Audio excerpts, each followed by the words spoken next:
Assalamualaikum warahmatullahi wabarakatuh. Halo teman-teman, kembali lagi bersama saya Adinda Tasikirana. Di video kali ini saya akan membahas bab yang ke-11 yaitu Create, View, and Edit Files. Di bab 11 ini kita akan membahas 6 pembahasan, yaitu yang pertama ada std-in, std-out, dan stdr. Yang kedua pengenalan film.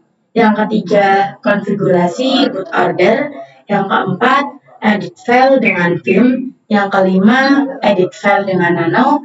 Yang keenam, perintah more and pause. Dan yang terakhir ada perintah head and tile. Kita masuk ke pembahasan yang pertama, yaitu std-in, std-out, dan stdr. Jadi, apa itu std-in, std-out, dan stdr? Jadi, gambarnya seperti ini. std-in itu singkatan dari standar input. Jadi, sesuatu yang kita inputkan atau kita masukkan ke dalam Linux seperti perintah ls, rm, pwd, cd, env, dan lain sebagainya. Seperti pada video sebelumnya yang sudah saya bahas. Lalu terdapat juga std-out dan juga stdr. Jadi ketika kita memasukkan input, itu pasti akan keluar std-out ataupun output. std-out merupakan output yang diberikan oleh Linux. Misalkan kita masukkan perintah ls, maka akan diproses, lalu akan keluar output isi dari direktori yang kita ls. Sedangkan stdr itu merupakan tanda error. Misalkan kita lakukan perintah ls, padahal ls itu digunakan untuk melihat isi dari direktori, maka itu akan keluar error atau stdr. Oke, langsung saja kita praktekkan. Teman-teman bisa buka terminal, misalkan di sini saya ls.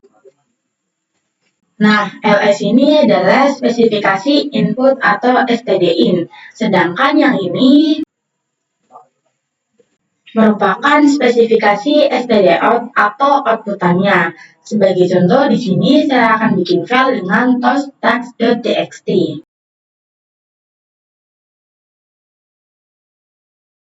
Lalu saya cd tux.txt. Nah, maka dia akan menampilkan stdr atau error, karena tux itu bukan direktori, melainkan dia adalah file. Di sini saya akan kasih tahu bagaimana cara kita bisa menyimpan output pada suatu file. Jadi contohnya seperti ini, saya ls terlebih dahulu, maka dia akan menampilkan outputnya. Nah, kita buat output ini masuk ke dalam file, jadi perintahnya seperti ini. Teman-teman bisa ketikkan ls, tanda lebih dari, lalu show.txt. Jadi perintah ini, itu berarti saya melakukan ls, lalu outputnya akan disimpan di dalam file show.txt. Walaupun show.txt-nya itu belum saya buat. Sekarang kita coba ls. Nah, show.txt-nya akan langsung otomatis terbuat. Di sini kita coba lihat output directory home ini yang tadi kita simpan di show.txt dengan perintah cat show.txt. Jadi perintah cat itu digunakan untuk melihat isi dari kedua file. Bisa teman-teman lihat, output dari home directory ini itu tersimpan pada show.txt. Semua lagi, di sini saya akan membuat direktori baru dengan perintah mkdir test12.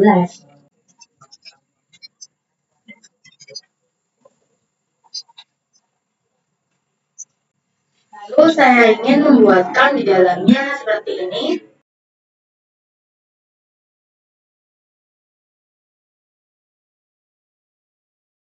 Lalu kita ls test12.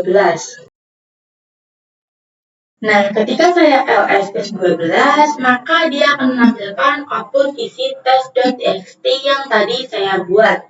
Nah, di sini saya akan membuat output dari test12 ini juga tersimpan di show.txt.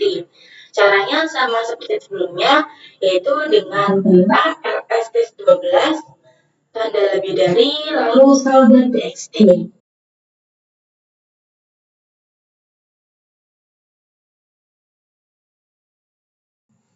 Nah, ini berarti saya mau melihat isi atau output dari tes 12.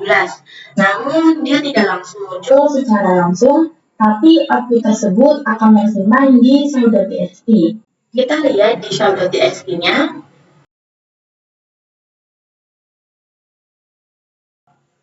Bisa teman-teman lihat di sini output dari tes 12 itu tersimpan di sini. Loh, kenapa sih output yang sebelumnya itu hilang? Itu karena kita hanya menggunakan satu tanda lebih dari saja. Jadi, cara agar output sebelumnya itu tidak hilang atau tertimpa oleh output yang baru, kita bisa menggunakan tanda lebih darinya dua seperti ini. Nah, contohnya di sini saya akan masukkan perintah ls tanda lebih dari show.txt.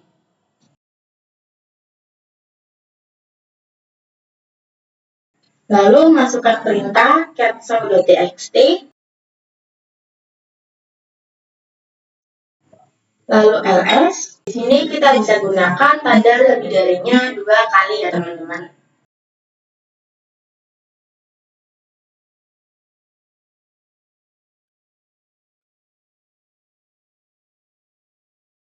Lalu kita lihat dengan perintah get_show.txt.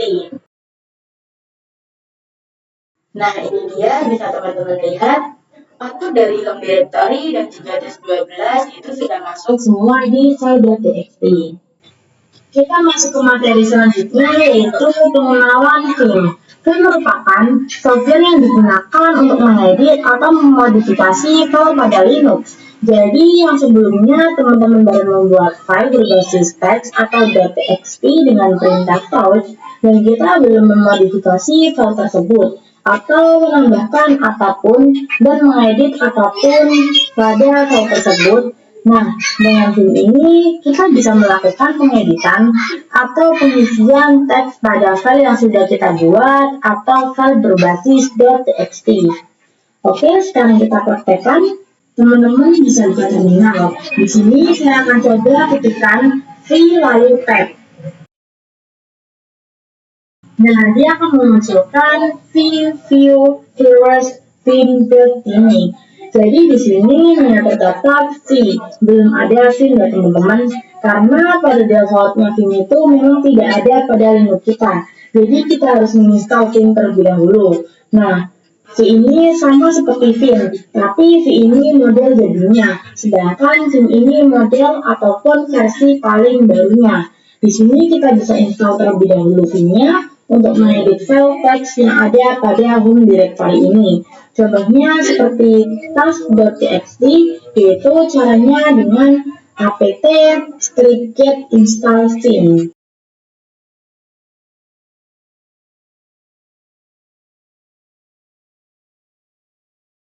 Oke, di sini dia ya teman-teman. Kenapa? Karena kita tidak memiliki hak ataupun hak akses untuk menginstal sesuatu di mode user. Jadi bagaimana sih cara installnya? Kita bisa masuk dulu ke dalam root.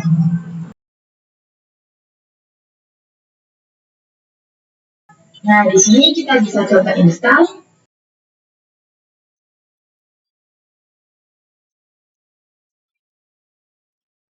Nah, di sini kita bisa konfirmasi apakah kita ingin melanjutkan untuk menginstal Vim-nya. Kita ketikkan yes. Lalu kita bisa tunggu proses instalasinya.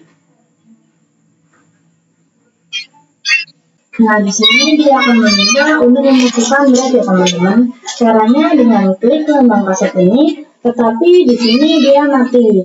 Maka kita harus mengaktifkannya dengan klik kanan, lalu pilih file ISO ataupun file DVD yang kita gunakan untuk menginstal Debian server kita. Nah, maka dia akan aktif. Lalu kita enter saja. Oke, ini sudah selesai ya teman-teman. Kita bisa lihat dengan exit terlebih dahulu ke user biasa. Lalu kita masukkan perintah v lalu tab. Oke, ini sudah ada ya teman-teman. Yang mana nanti ini akan kita gunakan untuk memodifikasi sebuah file. Selanjutnya kita masuk ke materi konfigurasi boot order. Nah, di materi selanjutnya kita kan sudah menginstal Vim. Lalu teman-teman sekarang bisa start terlebih dahulu Debian servernya. Jadi setelah teman-teman menginstal Vim dan mematikannya atau men-shutdown Debian teman-teman, maka ketika di running lagi dia akan menampilkan tampilan seperti ini, seolah-olah dia meminta penginstalan ulang. Ini karena pada proses penginstalan Vim kita memilih DVD ataupun CD untuk menginstal Vim. Karena pada proses penginstalasi Vim kita memilih DVD ataupun CD untuk menginstal Vim. Karena seluruh proses instalasi Vim atau seluruh proses instalasi pada unit itu berada pada DVD. Kita bisa power off terlebih dahulu. Nah, teman-teman tidak usah khawatir karena itu bukan berarti Debian teman-teman hilang karena diminta install ulang oleh servernya. Jadi caranya teman-teman bisa klik setting, lalu pilih yang sistem. Nah, di sini untuk hadis itu urutan ketiga ya teman-teman. Nah, urutan pertama itu floppy. Sehingga ketika kita merunning Debian server kita, maka dia menjalankan yang DVD-nya terlebih dahulu. Yang mana itu membuat kita diharuskan menginstal ulang Debian server kita. Nah, di sini kita bisa klik yang hadis, lalu naikkan paling atas. Lalu kita bisa naikkan yang optikal agar berada di urutan kedua. Lalu di sini teman-teman bisa klik OK dan teman-teman bisa merunning Debian servernya.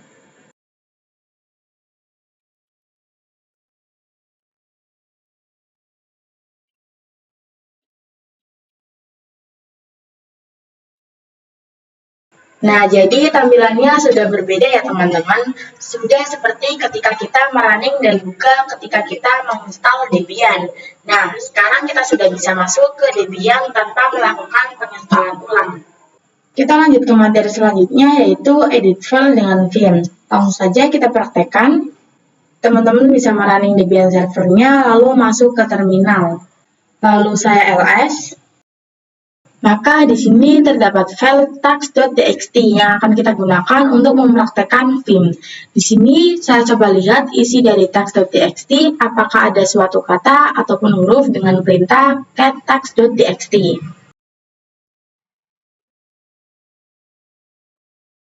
Oke, di sini masih kosong ya. Nah, kita akan mengedit tax.txt dengan menggunakan software Vim. Di sini saya menggunakan perintah vim tax.txt. Nah, di sini saya belum bisa melakukan apa-apa, belum bisa mengetik atau menambahkan huruf ataupun angka. Untuk bisa mengetik ataupun menambahkan sesuatu pada kolom ini, maka harus masuk ke mode insert terlebih dahulu dengan mengetikkan huruf I. Oke, sekarang kita sudah masuk ke mode insert, yang mana kita sudah bisa melakukan tambahan kata ataupun huruf. Oke, di sini saya akan ketikkan halo 1. Lalu kita enter, halo 2, kita enter lagi, dan halo 3. Nah, untuk save ataupun keluar dari Vim ini, itu teman-teman harus keluar dari mode insert terlebih dahulu. Caranya bisa gunakan tombol escape yang ada di pojok atas. Oke, sekarang kita sudah keluar ya. Sekarang saya bisa melakukan save dan quit. Caranya adalah titik 2 plus wait yang artinya wait atau save. Nah, biasanya orang-orang mengombinasi W dengan Q atau quit. Nah, sekarang saya sudah keluar dari Vim-nya. Sekarang kita lihat pada tax.txt apakah terdapat halo 1 sampai halo 3 yang sudah saya buat dengan perintah get tax.txt.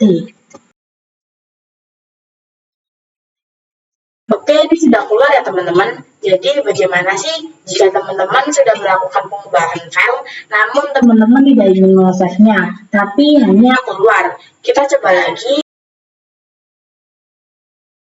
Kita masuk ke insert terlebih dahulu dengan klik I.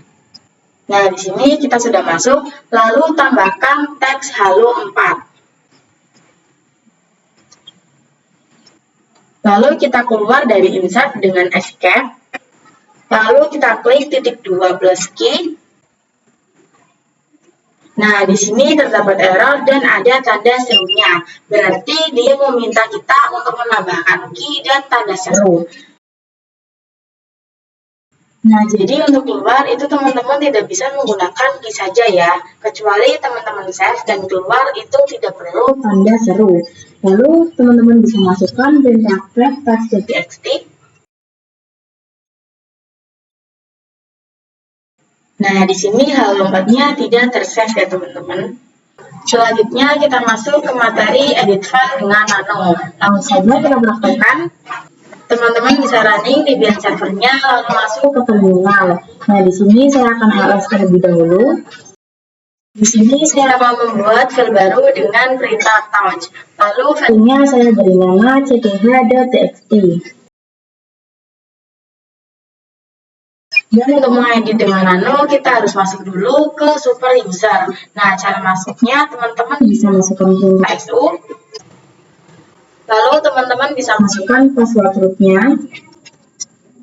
Lalu masukkan perintah cd spasi /root. Oke, sekarang kita masuk ke nano dengan perintah nano cth.txt. Sekarang kita sudah masuk ke nano. Misalkan di sini saya menuliskan contoh 1. Lalu contoh 2. Kemudian contoh 3. Dan untuk meng-save-nya, teman-teman bisa tekan Ctrl+X, lalu Y. Kemudian kita enter. Sekarang kita masukkan perintah capcth.txt. Dan dia akan menampilkan apa yang sudah kita buat tadi ya teman-teman. Jadi seperti itu cara mengedit file dengan nano. Selanjutnya kita masuk ke materi perintah more and less. Langsung saja kita praktekkan.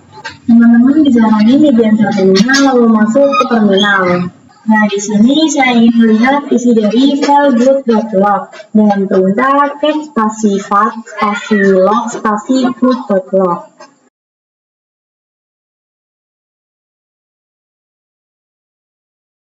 Bootlog ini berada di dalam direktori log, sedangkan log berada di direktori var. Nah, ini permissionnya diniat ya teman-teman, karena kita masih menggunakan user yang mana aksesnya tidak bebas. Jika kita ingin membuka file ini, kita harus masuk terlebih dahulu ke root. Di sini teman-teman bisa masukkan perintah su, lalu teman-teman bisa masukkan password rootnya. Nah, di sini teman-teman masukkan perintah cd spasi /root. Lalu kita bisa ketik file yang ingin kita buka tadi.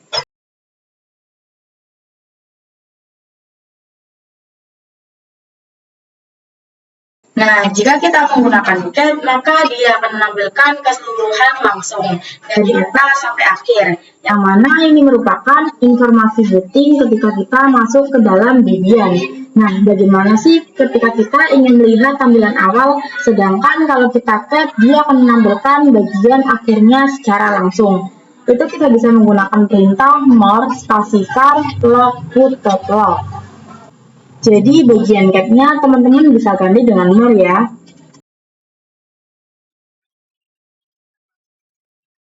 Nah, maka dia akan menampilkan halaman utamanya ataupun output yang paling atas. Jika teman-teman ingin melihat tampilan lainnya ataupun output selebihnya, itu bisa dengan spasi seperti ini. Dan jika ingin melihat tampilan sebelumnya, bisa scroll saja ke atas seperti ini ya teman-teman. Untuk tampilan selanjutnya, teman-teman bisa menggunakan dua cara, yaitu enter atau spasi. Jika kita menggunakan enter, nah, maka dia langsung menampilkan satu halaman. Beda jika kita menggunakan spasi. Jika kita menggunakan spasi, maka akan digantikan dengan output baru. Namun, jika menggunakan enter, dia hanya menampilkan output baru satu baris saja. Teman-teman bisa lihat di bawah. Jika kita enter, nah, maka dia akan muncul sebaris saja. Nah, inilah jika teman-teman menggunakan more. Lalu ada cara yang kedua, jika ini sampai 100 baris selesai, teman-teman bisa menggunakan perintah key atau quit ya. Atau teman-teman juga bisa menggunakan perintah /passifar/log/boot.log.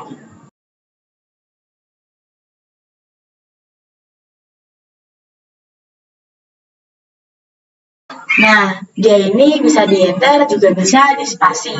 Kalau kita enter, maka dia hanya menampilkan satu baris saja. Kemudian kalau kita spasi, nah dia menampilkan satu halaman ya teman-teman. Selanjutnya kita masuk ke materi yang terakhir yaitu perintah head and tail. Head merupakan perintah yang digunakan untuk melihat isi awal dari output dan tail digunakan untuk melihat sisi akhir dari output. Nah, sekarang kita praktekkan. Kita coba di terminal. Nah, di sini sekarang saya akan masuk ke root terlebih dahulu.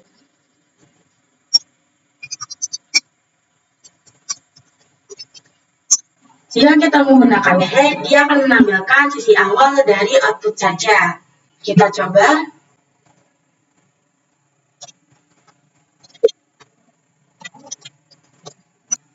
Nah, bisa teman-teman lihat di sini kita tidak bisa melihat kelanjutannya. Dan di sini dia hanya menampilkan sekitar 10 baris saja. Dan begitu juga dengan tail, yang mana akan digunakan untuk melihat sisi akhir. Yang mana ini merupakan output awal dari boot.log. Sekarang kita akan menggunakan tail.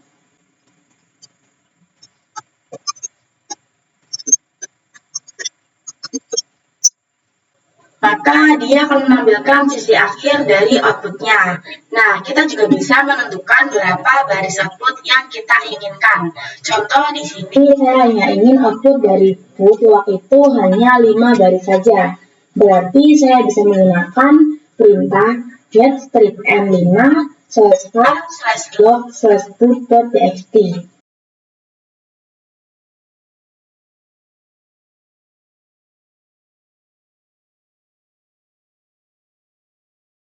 Nah, teman-teman bisa lihat di sini dia hanya melihatkan sisi awal dari boot.log 5 baris saja. Nah, teman-teman bisa hitung 1, 2, 3, 4, 5 ya teman-teman. Nah, saya akan memberikan contoh lagi. Di sini saya akan menggunakan tail dengan perintah tail strip n7/var/log/boot.log.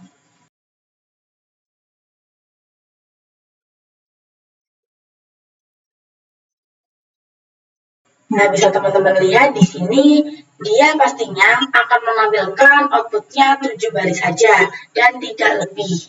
Oke, jadi seperti itu ya untuk pembahasan kita di bab 11 kali ini. Kurang lebihnya saya mohon maaf. Wassalamualaikum warahmatullahi wabarakatuh.